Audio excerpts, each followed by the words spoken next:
In a small dimly lit house on the outskirts of a bustling city lived a boy named George. From a young age his world was filled with chaos and fear. His parents quarreled endlessly, their voices cutting through the silence of the night like sharp knives.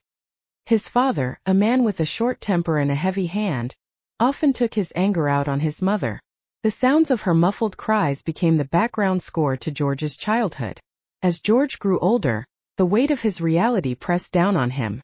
At school he watched other children laugh and play, their innocence shining brightly, untouched by the darkness that shadowed his life. He envied their carefree smiles and longed for a moment of peace. But at home peace was a foreign concept. The arguments escalated and so did the violence. George tried to intervene once, but his father's glare silenced him, freezing him in place.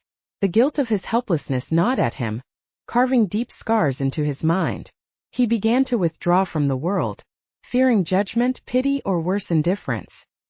His once bright eyes grew dull, and the youthful energy that should have defined his teenage years seemed to dissipate. By the time George turned 15, his body carried the posture of an old man. His shoulders slumped as if bearing the weight of the world. Dark circles framed his sunken eyes, and his voice rarely rose above a whisper. Anxiety and depression became his constant companions, suffocating any hope for a brighter future. He avoided mirrors, unable to reconcile the hollow, aged face staring back at him with the boy he once was. One day a teacher at his school, Mrs. Emma, noticed George's declining health and demeanor.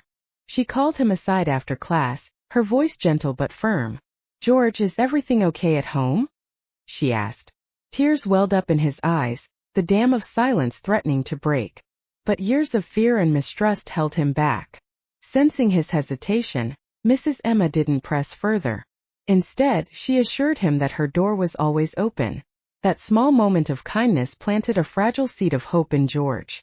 It took months, but eventually, he confided in Mrs. Emma.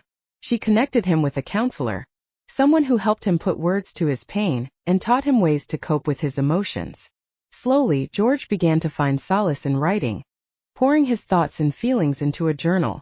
Though the storm at home continued, George learned to build small shelters for himself, moments of peace amid the chaos.